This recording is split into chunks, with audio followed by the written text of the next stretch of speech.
Esse homem serviu na Antártida e revelou as criaturas escondidas debaixo do gelo. Olá, pessoal!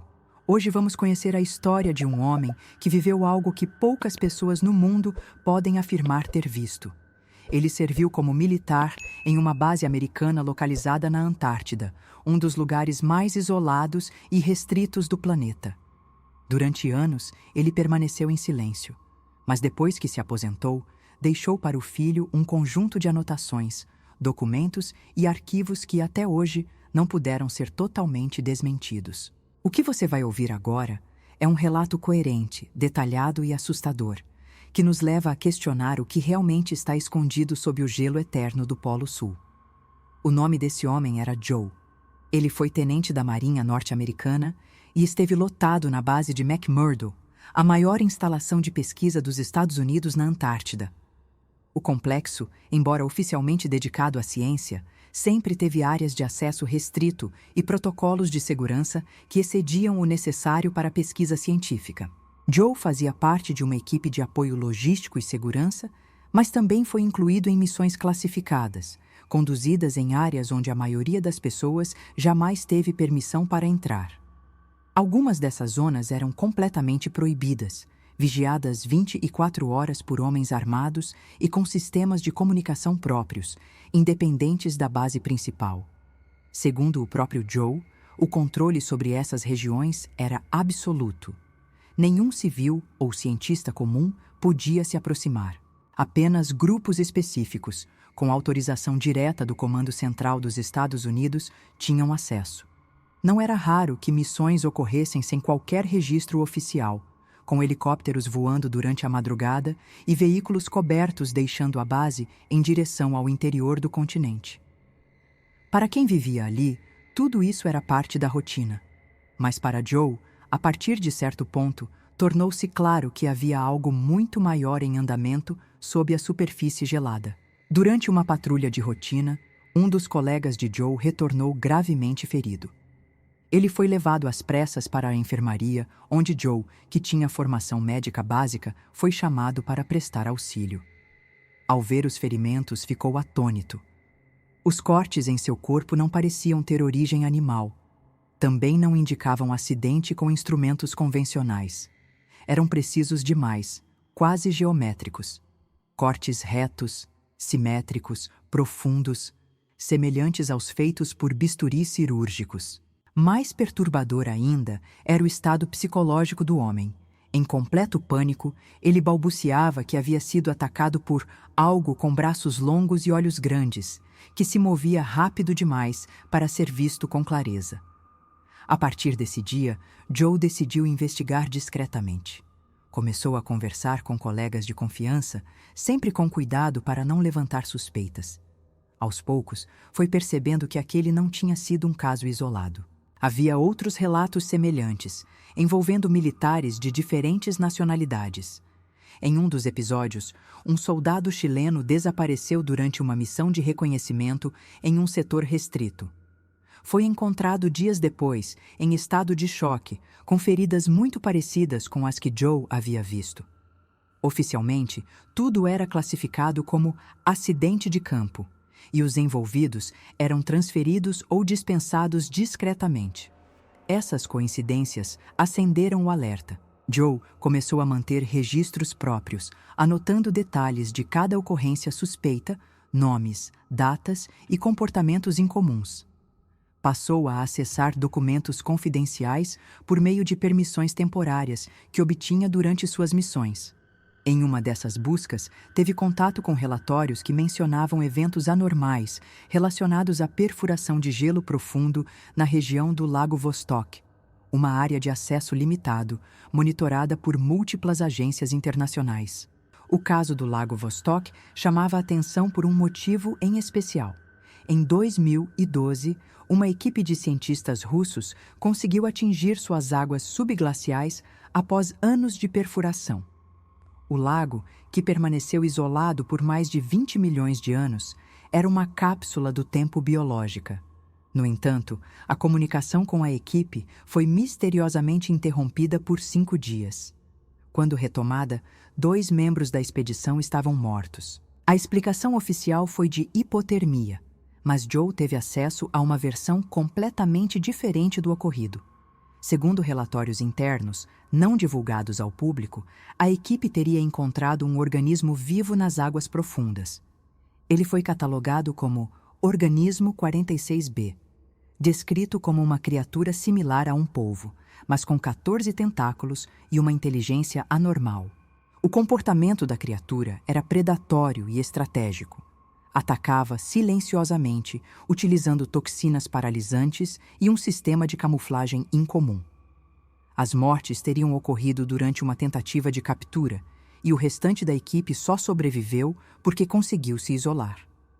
Desde então, a área foi militarizada e tornou-se inacessível.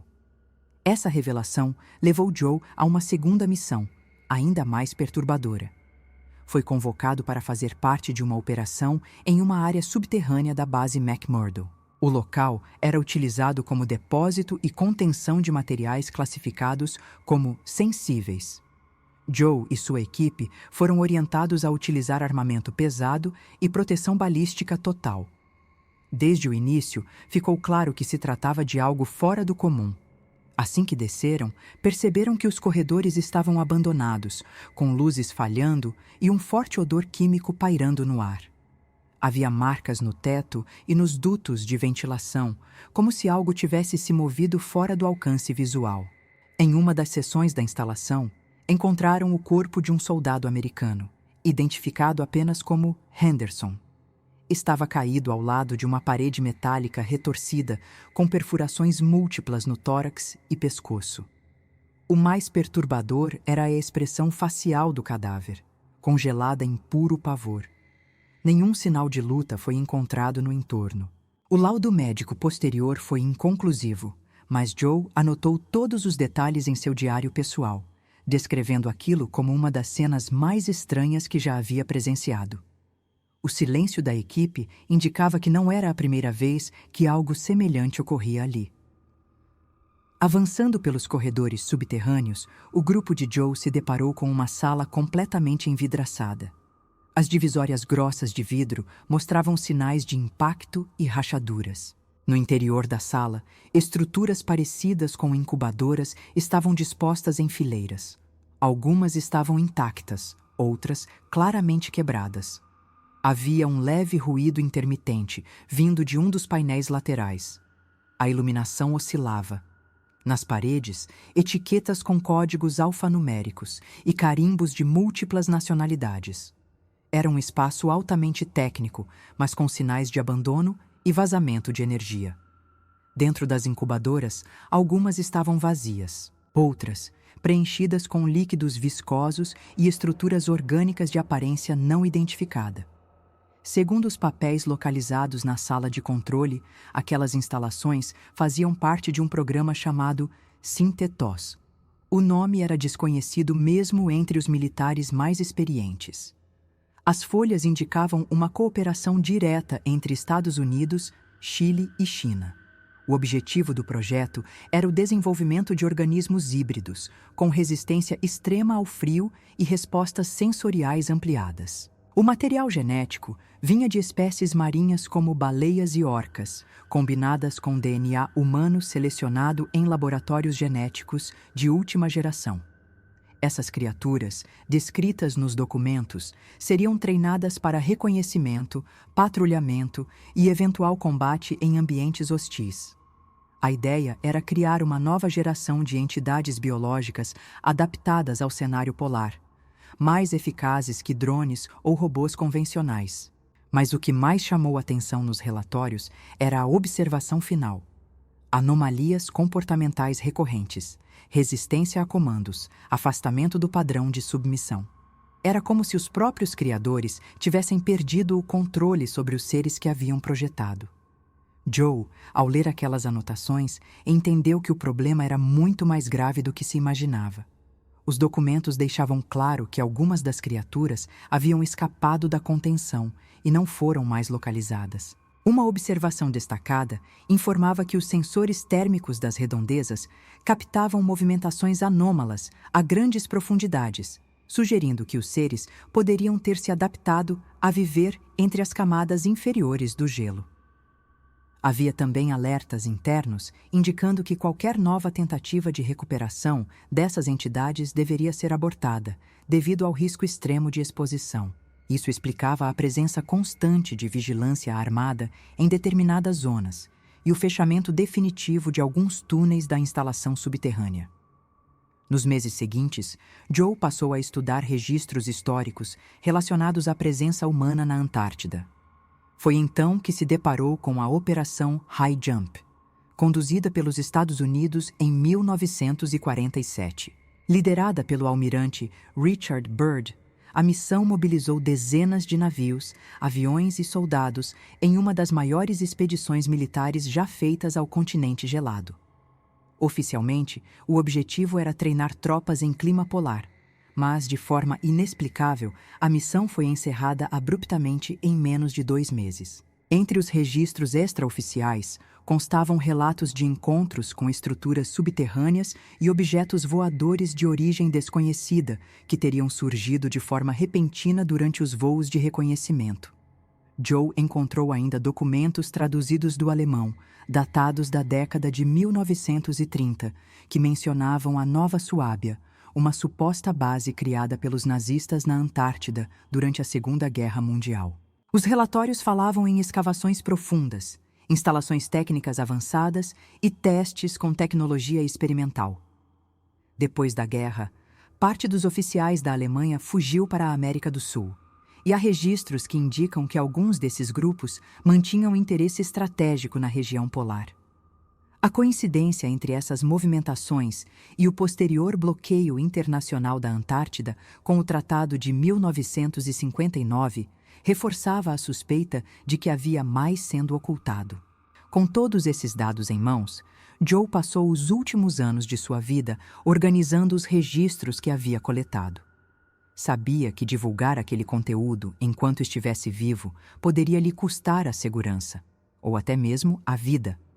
Por isso, optou por deixar tudo cuidadosamente armazenado em discos rígidos criptografados, com instruções claras para que seu filho, Anton, só acessasse o material após sua morte. Havia, inclusive, bilhetes manuscritos pedindo que Anton não confiasse em ninguém e que divulgasse as informações com cautela. Joe parecia convencido de que a verdade só seria aceita caso viesse acompanhada de provas concretas, e por isso anexou coordenadas, fotos de satélite e cópias de relatórios originais. Em 2021, Anton decidiu tornar parte do material público. Usou fóruns da Deep Web, sites especializados em arquivos confidenciais e até redes sociais alternativas para divulgar trechos dos documentos, imagens e transcrições. Uma das postagens incluía coordenadas específicas no Google Earth, onde era possível ver uma silhueta incomum sob o gelo, semelhante a uma estrutura ovalada.